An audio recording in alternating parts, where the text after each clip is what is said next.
Good morning, everybody, and thank you for calling in for today's webinar. This is our Application Nation webinar about utility brush applications and forest management considerations. If you don't know about Application Nation is a members-only group that we have here at Envu with our industrial vegetation management applicators. And there are lots of benefits to being a member of Application Nation. Not only webinars like this one, but we also give you access to handy field guides, other publications that are helpful in your day-to-day work. We have a Facebook group, which is used for networking and asking questions. And I wanted to just mention, a lot of people have signed up for our Facebook group, but have not officially registered for Application Nation.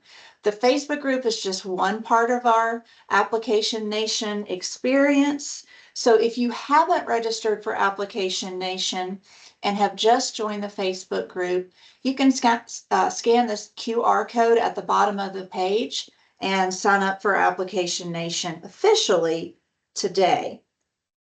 This entitles you to get emails and notifications about events that we're having. We're going to have the first of our in-person Application Nation events at Trees and Utilities this year, so more information's coming about that.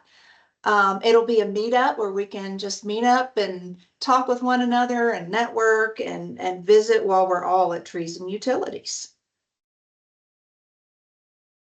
All right. I'd like to introduce today's presenters. We have Gueth Braddock. Gueth is an area sales manager at Envu. He lives in Louisiana and specializes in forestry and industrial vegetation management. And we also have Case Medlin. Case is a part of our regional stewardship team, and he lives in Texas. And both of them have a wealth of experience to share with you guys today in the presentation. And with that, I would like to turn it over to Gueth.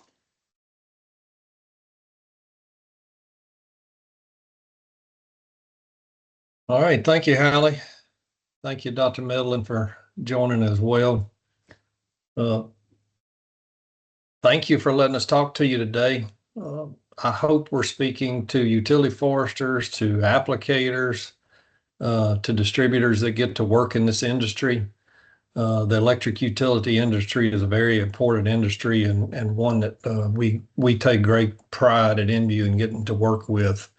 We're talking about utility brush applications today and how they work well with forest management, and also utilizing the label specifically around selecting the right mix based on the species present on the utility right of way where you're working. And this could be power line, this could be pipeline. Most of our slides today are around the electric utility slides. So the label is a great source of technical information, and it's meant for practical use in the field. You know, those two documents, the label and the SDS that accompany any product, the label is the most practical and provides the most useful information for working in the field with these products.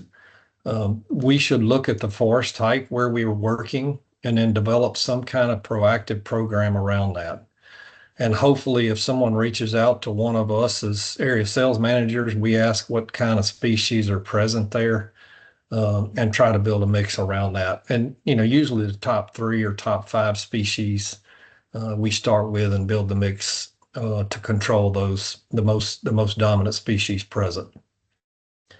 Also, professional people like the people that are on this call, it's so important to get the job done right.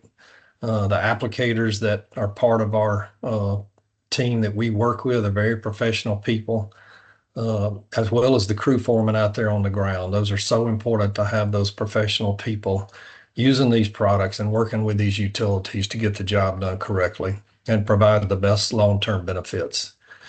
In addition, no matter what kind of prescription we write, we should always monitor how that utility corridor responds based on our prescriptions, and then be prepared to make changes. Usually we look at a 10-year time frame and review what we have done and what we've accomplished. And sometimes we need to make changes going forward. Why do we use herbicides? It's so important in industrial vegetation management, specifically electric utilities. If you think about how many acres are out there that has to be managed, herbicides play such an important part when you look at mechanical and chemical and biological control. Chemical is such a driver, and to be able to reduce the cost of the expensive part of a utility vegetation management program, which is the mechanical side. Usually that budget spend is about 80% on mechanical and about 20% on herbicides. But that 20% has the greatest impact on that 80% of the mechanical. About 14.3 billion is spent annually in the United States maintaining roads and power lines. So 7 million miles of power lines in the US, 4 million miles of roads. And if you think about how challenging it is, especially in the eastern United States, all of that land is always trying to go from a field to a forest. So to try to keep something short and low and the right species is a very challenging job. So thank you for all you do in this industry to help meet those objectives and provide safe roads and power lines for everybody. But utility rights of way, especially in the East, they're still considered a forest. It just has some kind of industrial component run through it. So usually there's a forest on either side of it, a forest on one side, and you have to think about how that forest where you're working responds based on what we're doing. Safety assessments are an integral part of what we do. Dr. Medlin is going to talk about more about this, but there's a lot of things that are consistent on all product labels. One of them you'll see right there circled, keep out of reach of children, caution statement. But you know, these are products meant to be used by professionals. They're not meant to be used, you know, for homeowner use. Many times the applicators get approached with that, wanting you to put some in a jug to give to them so they can use around a house. These are industrial herbicides meant for industrial use. So safety assessments are an integral part of the registration process for herbicides in the United States. Once a product is registered, it means its intended use is considered safe when used according to label recommendations. Now, in working and doing these applications out there, you will run into people that think that everything is poisonous and hazardous and the worst thing in the world. But all of these products, prior to you using them, have gone through the EPA registration process to make them safe to use when used according to label directions and on the right site. We should also say, we should not say one product is safer than another, and we should not say one product is less toxic than another when considering misuse or poisoning.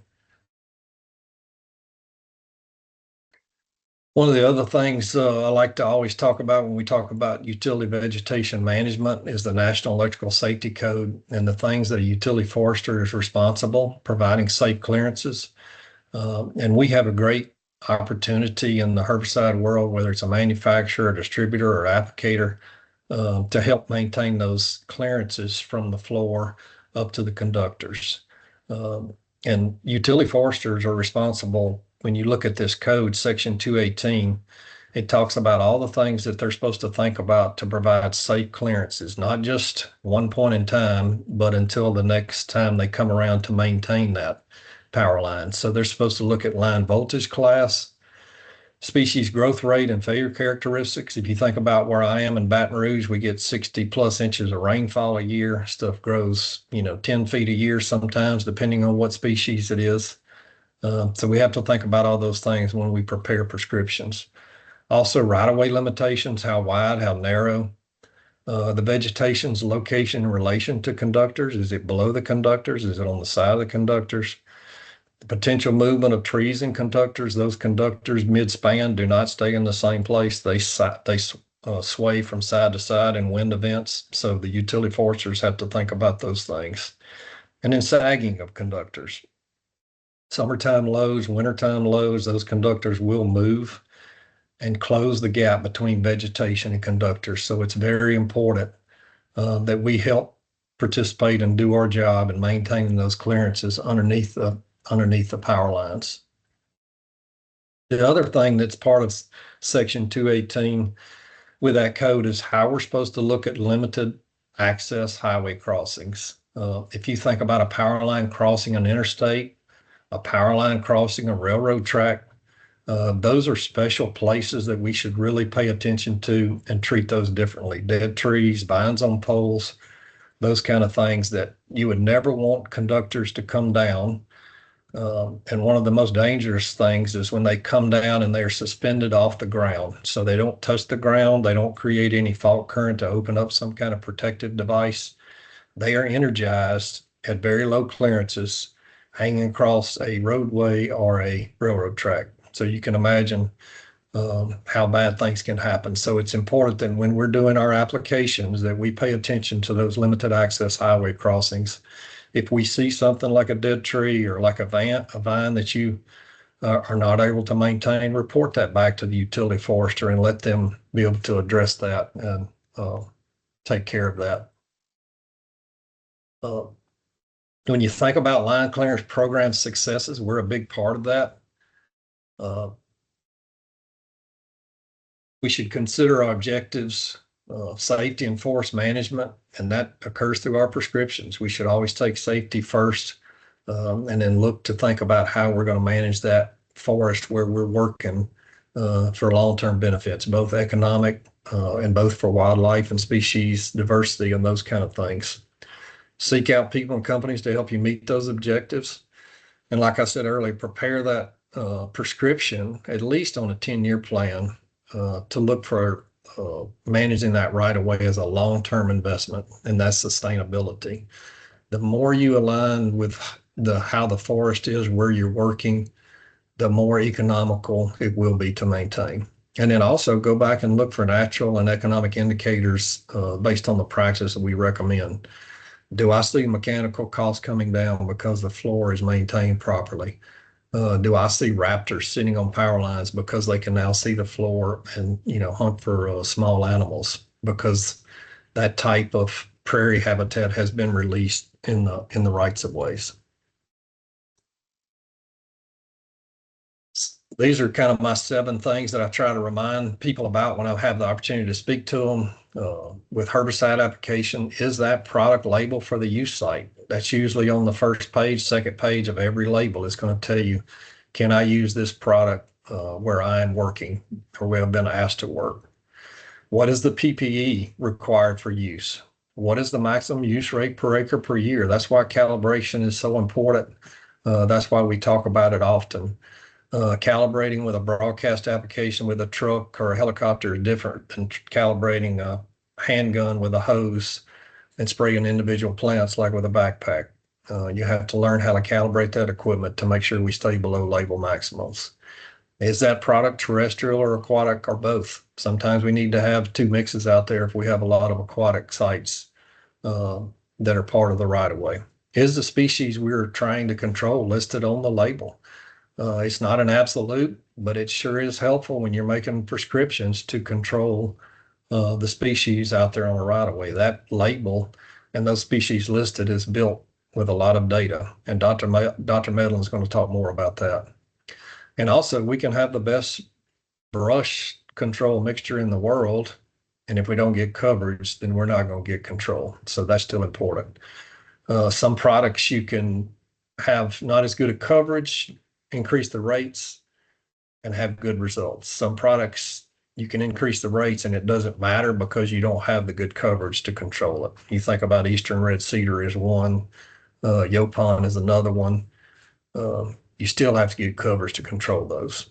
And then also be prepared to discuss with the public what we do, the importance of management and the management using herbicides. And you'll have that 95% out there that you can have a conversation with. They will listen and understand, and you'll still have the 5% that want to fight you with everything you say and all the Google searches they've done.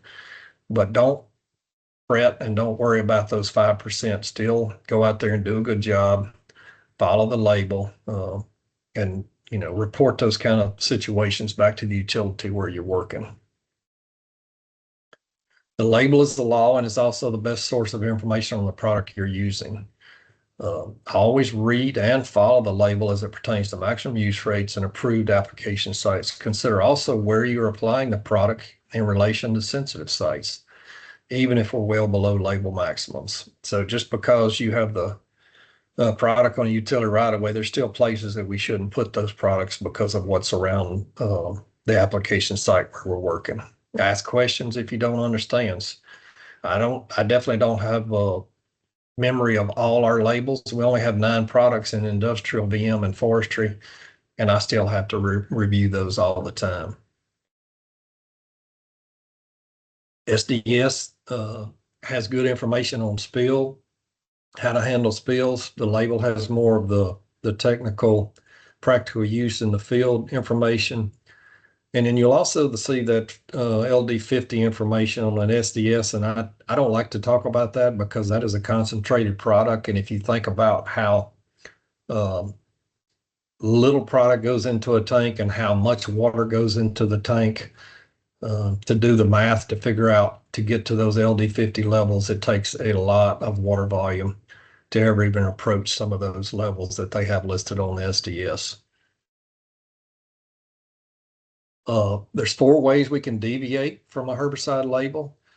It's under FIFRA under section 2EE, and it's used at any dosage, concentration, or frequency less than specified on the labeling. So we can always use less rates. I recommend using the rates that's recommended because that gives you manufacturer support from us because you're using the correct rate. We can always go less, but it doesn't mean we're going to get the results. We just can't exceed maximums. Using against any target pest not specified on the labeling, just make sure we're on the correct site. So there's no way that Dr. Medlin or the other stewardship people could test all the weed species, all the grass species, all the tree and brush species. It's just not possible. So as long as you're on the right correct use site, you can use it against other species that are not specifically labeled. Methods of application not prohibited on the labeling. Example, and I get questioned about this more than anything now when I do talks, is drones or unmanned aerial systems. So I'll talk a little bit more about that here in just a minute. And then also mixtures with fertilizers unless prohibited on the labeling, which we typically don't do that. So when you think about drone application techniques, the EPA will not recognize drones, UAS, as a separately identified application technique. For now, their drone applications are being regulated by individual states, and you have to reach out to the regulatory body in your state to ask those questions to see how they interpret the labels. Somebody once told me that the manufacturer writes the wording on the label, the EPA approves that wording, and the individual state inspector interprets what that wording means. So it's important. In the next slide, I'll show you the difference between states that are side by side and how they interpret the wording. So Mississippi, Louisiana, Tennessee, as long as there's aerial application information on there, you can typically use drones unless it's specifically prohibited. But there are some particular instances that I found out that, need to be further discussed and talked about with the individual state. If you think about our 9 products, these are the products listed: Subderigo, Escort, Esplanade, and you'll see highlighted information in yellow. Like Escort XP says helicopter only. Esplanade 200 SC do not apply by air on non-crop sites, which is a utility right of way. Helicopter only. House extra helicopter only, non-crop, and you can go through and see all of those, how they're worded. And so I asked the question to Louisiana. I said, if something says helicopter only, how do you interpret that when somebody wants to use a drone with one of our products? And this was their response. If a label product states helicopter only, then the product may only be applied via that method. If a product label allows for UAS or drone or doesn't specifically exclude UAS or drone in the aerial application statement, then the application can occur. Currently, if LDF performs a record check and determines that a product that doesn't allow UAS or drone applications was used via UAS or drone, then a label violation will be issued. Now the next state just to the east, Mississippi, this was their interpretation of helicopter only. Any label that allows application by helicopter would also allow application by UAS as long as it is a rotor type craft. What you will need to watch for is, can you comply with the volume, droplet size, boom width, etc. required by some of these labels. So states side by side have two different interpretations of helicopter only. So it's important to ask those questions with the products you're going to be applying. Plainview is the only product of our 9 products that mentions unmanned aerial systems specifically in the label wording that was approved by the EPA. But you'll see may be applied by ground or aerial, helicopter or unmanned aerial systems only. Application equipment, aerial application may only be made to industrial bare ground sites, not on rights of ways. Record keeping, man, this is so important. And all of you know this, but it's just a good reminder, all of us, to what information we need to have on our records.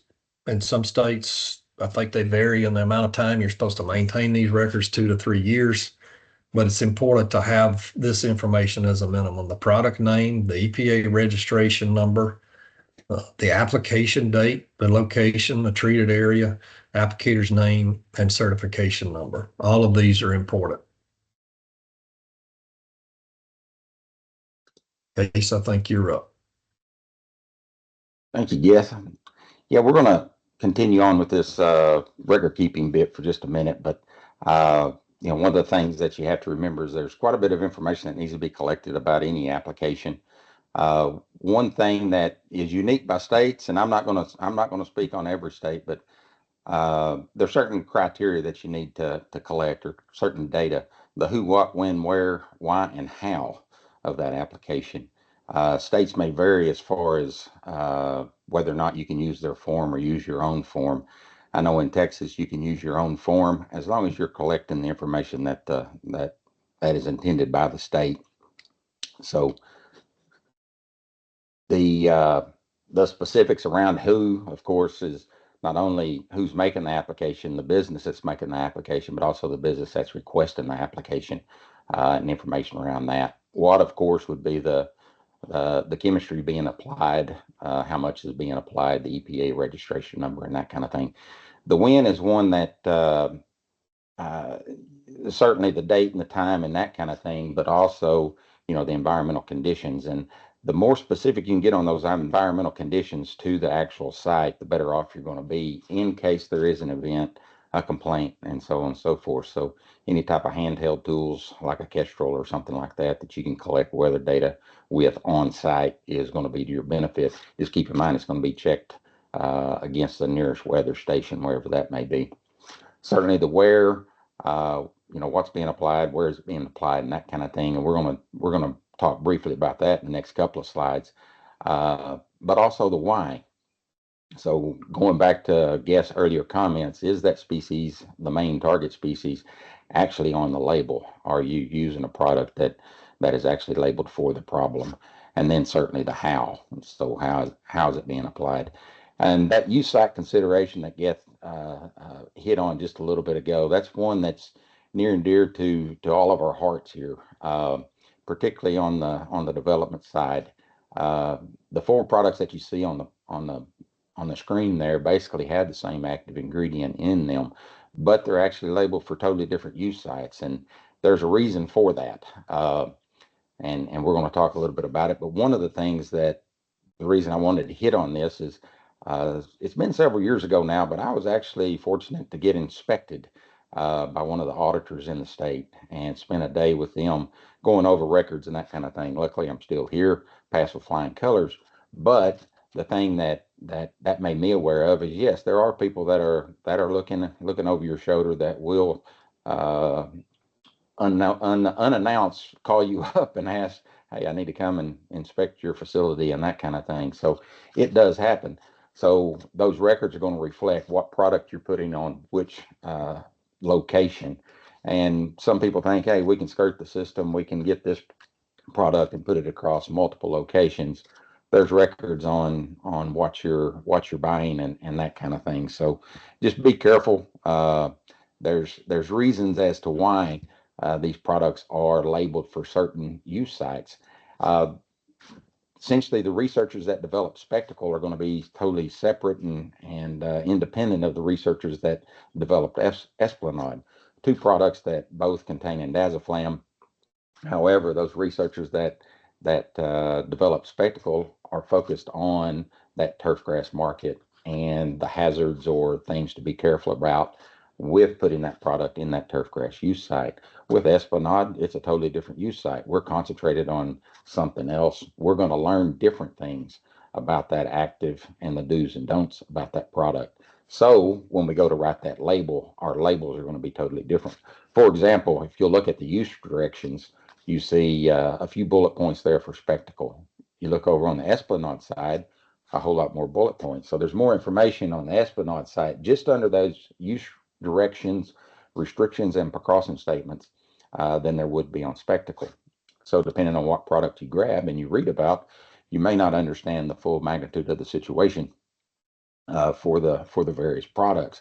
As you move on into those labels, we don't have basically, if you will, site-specific uses around esplanade and precautionary restriction statements around those site-specific uses. They're kind of blended in with those overall uses that I showed on the previous slide. As you move to spectacle, now then you can actually read about applications in or around different turf species, ornamental species, and things like that. Some of those things to take precaution about. So that's one of the reasons why you need to make sure you're using the appropriate chemistry for the use site. So you're aware after you've read that label of all the different precautions that you need to take and that kind of thing. Moving on into the why. So one thing that certainly I'm proud of on the method label is the number of species that we actually have on that label. I think there's approximately 30 different woody plants on there that utility line applicators would actually be able to target for that use box on that form. The one thing that we often get questions about is, hey, what about this species? What about that species? And why don't we have this on there? Well, one of the things around that is as a company, we only have a certain amount of time to actually develop a product. And this goes back to all your basic manufacturers. Over the last 30 years or so, the cost of development has basically doubled. And it takes about $300 million now to actually bring a new active to market. That's from the discovery point to you've sold the first jug of that product, whatever it may be. The other thing that has increased is certainly the amount of time that it takes to bring that product or that active ingredient to market.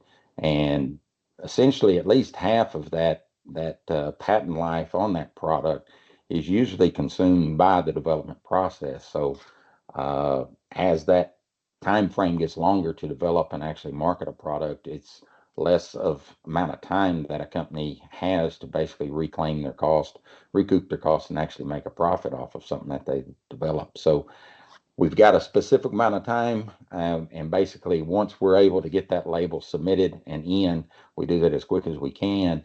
Only those species that we have data on is typically submitted on that label. Now, one thing that Gueth hit on just a little bit ago was around a 2EE recommendation. This is something that we follow up over the years and actually submit those 2EE recommendations to individual states, and the individual states can basically approve those or not allow those based on their criteria. But basically, this is a way that we can add new species essentially to the label. It is our recommendation that says that we understand that our product does control these additional species. So it's not actually modifying the label at the time, although one day they will be rolled into that Section 3 label. It's no addition to a use site, no other type of allowances outside of what's allowed on the Section 3 label, the label that's on the jug. And we do have a 2EE currently, and this is one that Dr. Belcher over in Alabama actually submitted several years ago, where he added a number of different species actually to the method label across many different states. The other thing that, you know, you need to keep note about is actually how that product is used. So how that application is made. Are you using it in a manner that is labeled? So basically, are you using it in a broadcast application, and is that product labeled for broadcast applications? Is that broadcast application being made by ground, by air? Get hit a little bit about the drone applications and that kind of thing, and that's a state-by-state basis. But when it comes to IPT, how is it labeled for individual plant treatment? Foliar only, basal and cut stump. So that's one thing to certainly take note on, and that's what that record keeping is asking you about. One thing that we still run across from time to time, and I know nobody on this call's not doing this, but certainly the addition of adjuvants or additives, if you will, to the herbicide mix. One thing that we need to keep in mind, particularly when it's a foliar application, most herbicide products are going to require some type of adjuvant in that herbicide load to actually help either get by or break the tension, where we can actually get below those pubescents on the leaf surface and actually contact that cuticle and then penetrate that cuticle to get the active in. You would be surprised the number of times that we hear and learn of applications being made, foliar applications, that don't have some type of adjuvant in them. Certainly method requires an adjuvant, and most of the products do. Some chemistries will be loaded, like some of the loaded glyphosates, of course, but most of them still require adjuvant to be put in the tank. Really what we've talked about up to this point is risk mitigation. And risk, of course, is that action of reducing the severity, seriousness, or painfulness of something. If you went to Webster's, that's probably what you would see. As an applicator, you guys mitigate more risk than I think we care to think about. And I think y'all are doing a great job of it. Anybody that can spray the sites and the amount of sites and the amount of acres that you do, and have as few complaints that we see, you're doing an awesome job. There's still one risk that you cannot mitigate from, and that's the risk that you don't know about. And that's why I happy to see so many people on this presentation, and hopefully you'll continue to log into webinars like this and go to your local meetings and things like that, because the more you can learn, the more risk you can mitigate. It's that one that you don't know about that will bite you in the long run. So thanks for attending. Gueth, that's back to you now.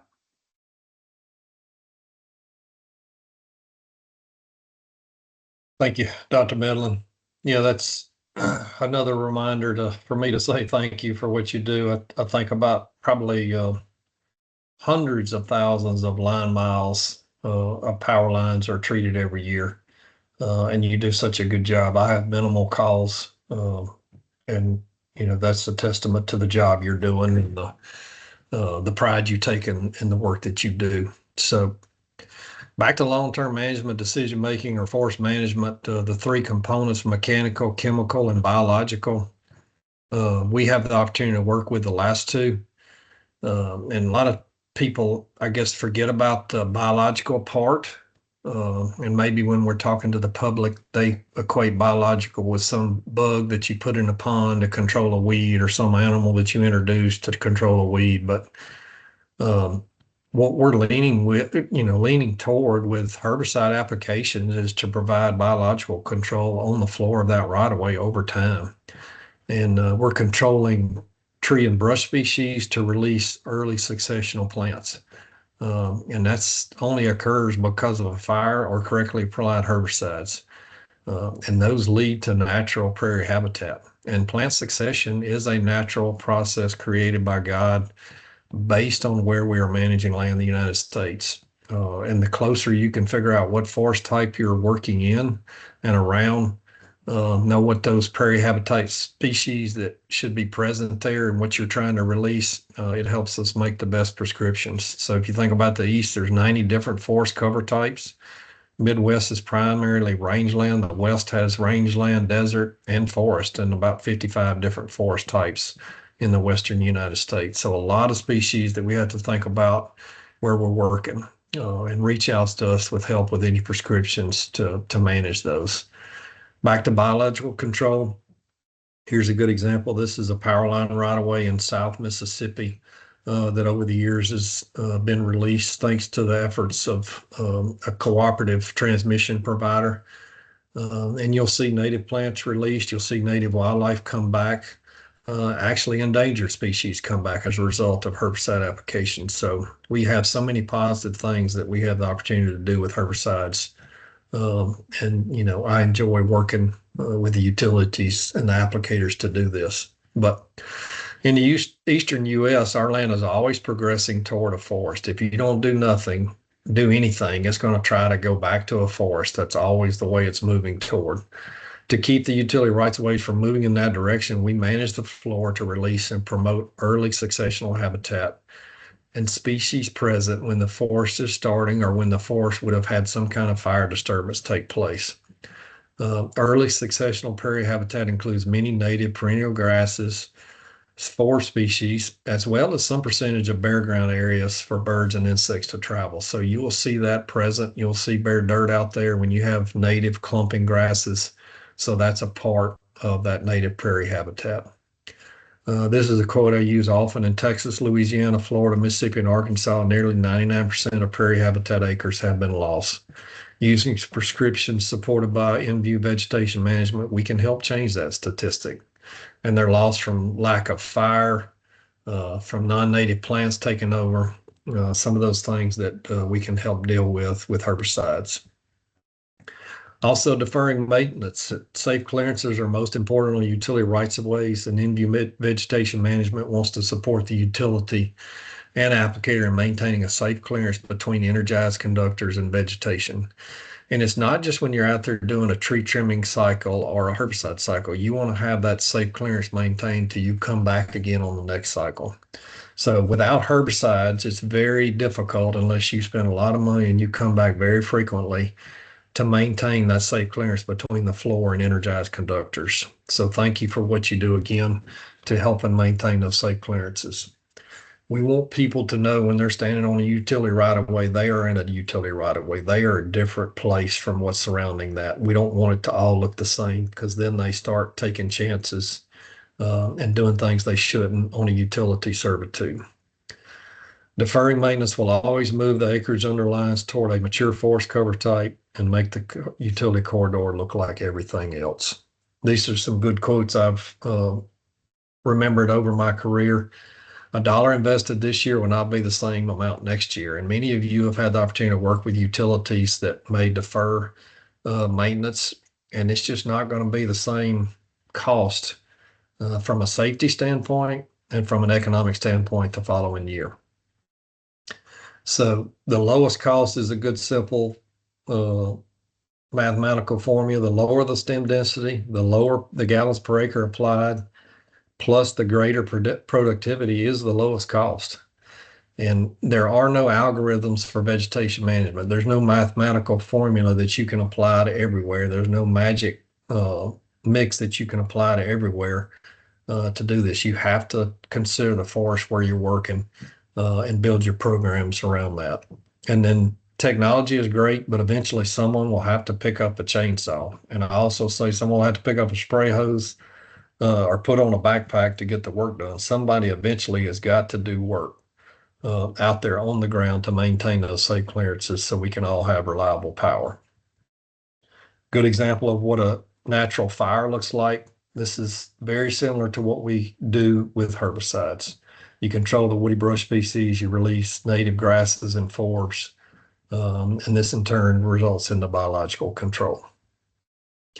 If you look at a low volume foliar individual plant treatment mix, this is an example of one that we recommend often. But we should still, as area sales manager, ask or look at the current utility vegetation management program. That's still the first step. See what they have out there, what condition the rights of ways are in before we make any kind of recommendation. But this is one of my go-to mixes. It's method 240SL at 0.4% by volume. You see there's 48 different tree, brush, and vine species, plus the 8 additional, as Case mentioned with the 2EE. We usually add Arsenal AC, either 0.5, 0.5%, or Arsenal AC 0.25% plus Roundup at 2%. These are BASF recommendations. But either one of those or the two of those combined, you can see the number of species, 54 with Arsenal or additional 68 with the addition of Roundup. And then Escort XP at 8 ounces per 100. So 28 tree and brush and vine species on the Escort XP label. And then a good surfactant is also, as Dr. Medlin mentioned, with a MSO, methylated seed oil at 1%. And you should look at the label and see what the label recommends as far as that surfactant or other adjuvants. And you can also ask about custom blend solutions. Those are very important in our industry today. Aerial application prescriptions, and then high volume foliar handgun prescriptions. We'd be willing to help and be glad to help with any of those. This is a good example of a place you would not start with a herbicide program. The first thing you need to do here is reclaim it. And you're going to spend a lot of money on cutting this right of way. This is one not too far from my territory in Alabama. So, and with the rainfall we have, without the use of herbicide, you just can't maintain those clearances till you come back. If you're on a 5 or 6 year mechanical cycle, you'll never maintain that clearance till you come back. This would not be a place I would start out with a herbicide program. I would first start out with a cutting program, a stump treatment program, maybe even a basal program to reduce the big debris and brush that's there present. Also, a good thing to check yourself. We talk about calibration. We calibrate equipment before we apply, but we can also calibrate our application after and see how we do, especially with individual plant treatments and utility brush work. We should do a pre-bid work survey to know the utility of the brush is being sprayed at initial herbicide treatment or more than 4 years retreat interval. Evaluate the application volume, including specific soil active chemistry. Just like that image before, that's not a place where we would want to start a herbicide program, because you're probably in the 10,000 stem per acre plus range. And we would want a normal retreat brush density about 200 stems per acre or less, and a normal retreat cycle about 2 to 3 years. And if you think about a 40-mile distribution circuit at 30 feet wide, you're applying 10 GPA, 10 gallons per acre. That's 1,454 gallons of solution. And at that earlier mix rate, that method rate would be 5.12 ounce per acre. If you go back and do a post-application calibration and you see you did 40 miles of circuit, but only 27 miles were sprayed, that same volume was used, then you're at 14.8 GPA and 7.6 ounce of method. A 40-mile circuit where only 15 miles of sprayed is actually 26.6 GPA and 13.6 ounce per acre of method. So you have to think about when you're looking at those your records, and we're talking about fit for record keeping as treated area. So think about those and look at your maximum use rates against what you're actually treating brush on. Good example of the results, long-term results. This is the transmission circuit, 20 years of individual plant treatments, how it's been converted back to native species for that region where it is. Another example of species broom sedge with control of Yopon native to that area. Another example is releasing the native grasses. This is by a generating plant in South Mississippi and several transmission corridors coming out. This is a great story of what has been done over the years, and this is another 20-year example. What about species that are remaining after applications? We should try to manage our customers' expectations. Maybe species are not listed on the label. The timing of application may have been wrong, and maybe we didn't get the coverage. This is an example of devil's walking stick and Yopon, and you won't find those on any herbicide labels. So how do we help manage those utility foresters' expectations? That's when you can reach out to us and we can help have those conversations about the products we're using, the data we know about, maybe from other trials or things like that, can help you have those discussions with customers. This is a big one I wanted to make sure I got to. And this is a safety call out to us as applicators. When you see these situations and these vines are going up these poles, those are breaking minimum approach distance for something that you would grab a machete and go start whacking on that pole with. You would want to get that vine, some kind of safe gap down below the conductors done with a piece of insulating equipment, like a pruner pole, so you could maintain it. Then we don't reach up there and start pulling vines off the pole. We leave those and let them fall naturally. And then we can spray that area around the base of the pole once that gap is in there, to allow us to do that. And the image on the right is a pole ground.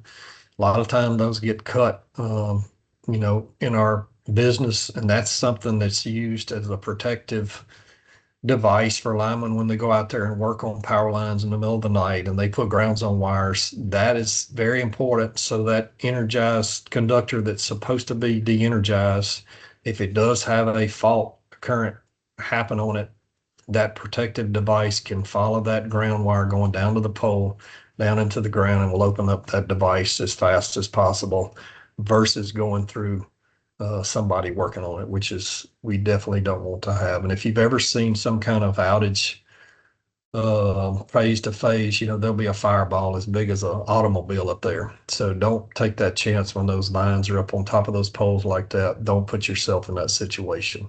Sometimes you need to call the utility and let them take care of that for you. So don't take that chance with your crews. Clean up of spills. This is another thing for us to remember. Keep people away from spilled chemicals. Give first aid if chemicals spill on anyone. Contact your supervisor and then contain that spill. Always try to keep that spill from getting to water. There's things you can buy to control spills, and it's also very simple just to have a round point shovel on your truck. You can dig up some dirt, build a berm, and prevent that spill from getting into a drain or getting into a creek or a lake. You can use absorbent material and then dispose of that soil back on the right of way where it's labeled to be used. As a summary slide, as the result of a professional program and the approach that all of you take on utility acres, manage more closely resemble natural forest conditions as God created them, and that is very sustainable. What you do is also proactive storm preparedness. If anybody's worked in an area where they have hurricanes, this is a good quote I use as well. When a test presents itself, it shows that forestry and words and forestry in the woods are two entirely different things. And I'm telling you, if a utility with a spray program that's good and they emphasize it, they'll probably reduce their outage restoration time by 50% at a minimum. So don't forget to use that label as a practical reference. Don't try to memorize it, and ask questions if you do not understand. So thank you again for everyone for being on the call. And Hallie, it's back to you if anybody's got any questions.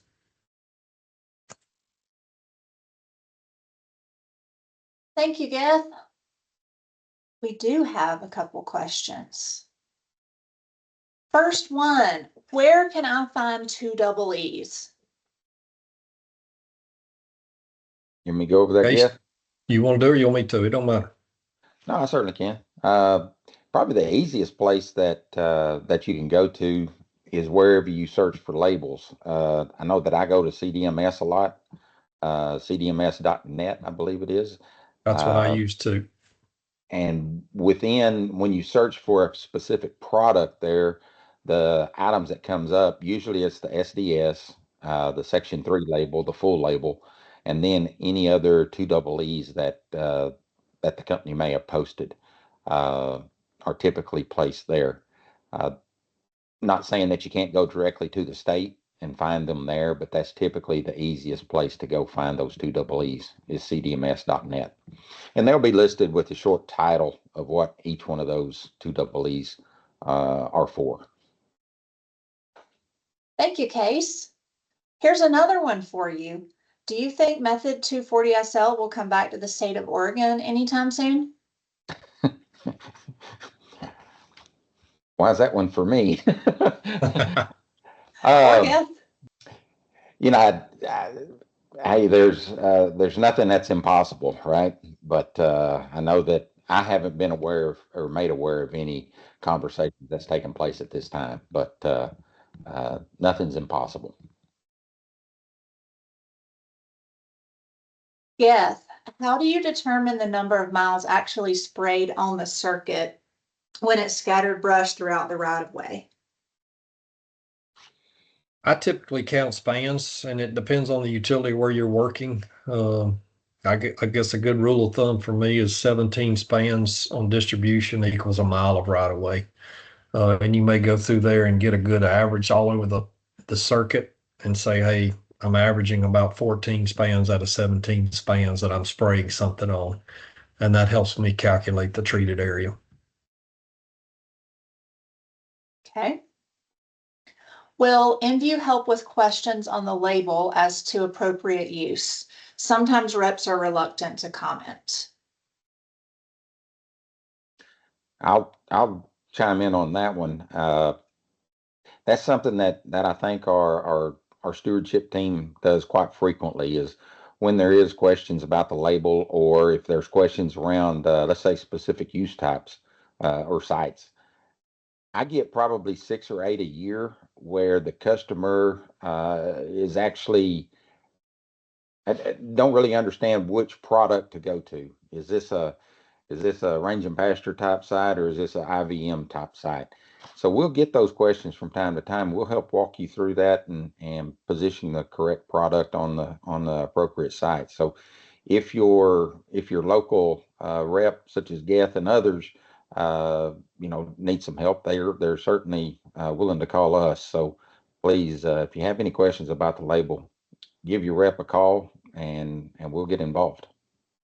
Help you where we can.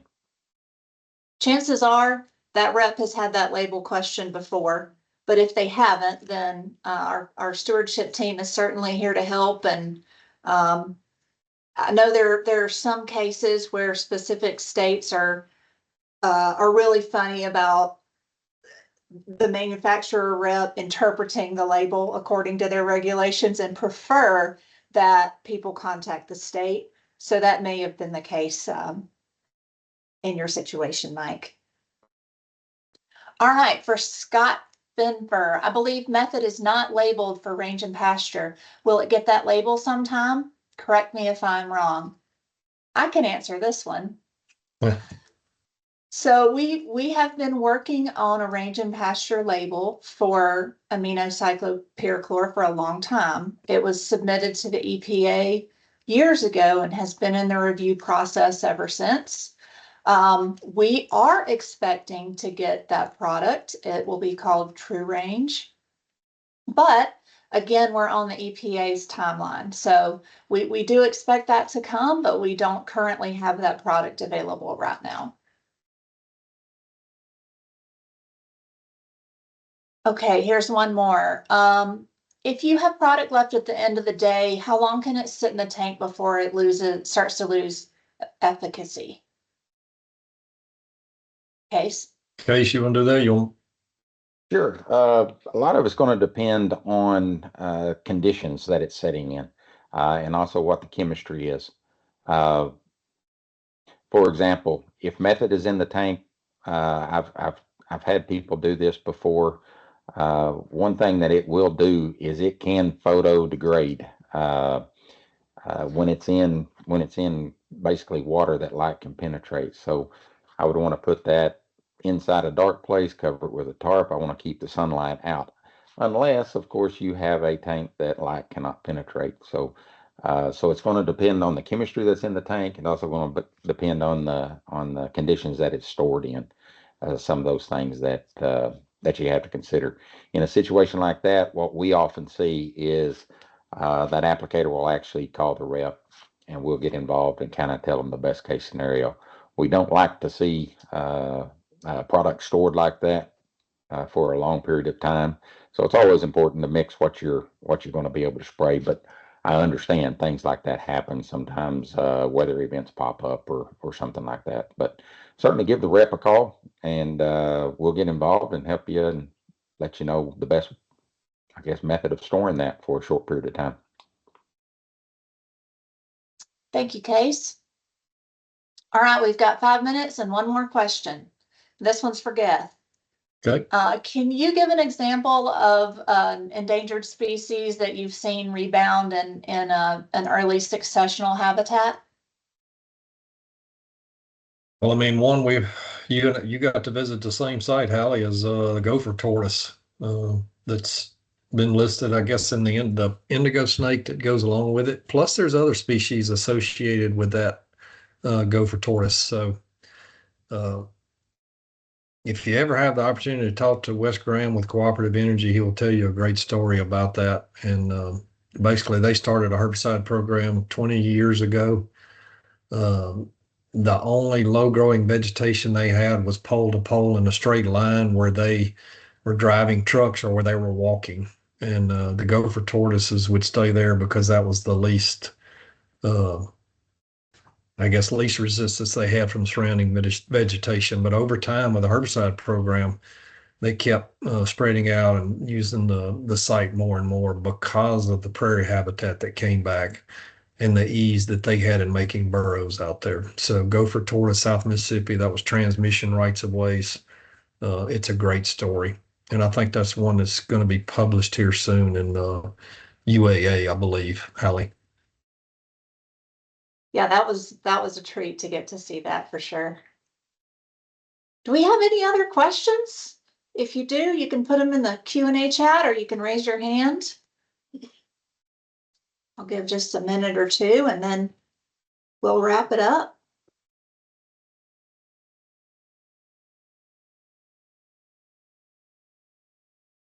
All right, folks. Well, you're welcome to reach out to us anytime if you think of other questions. And thank you again for joining us today. I hope everybody has a great weekend. Thank y'all. Thanks.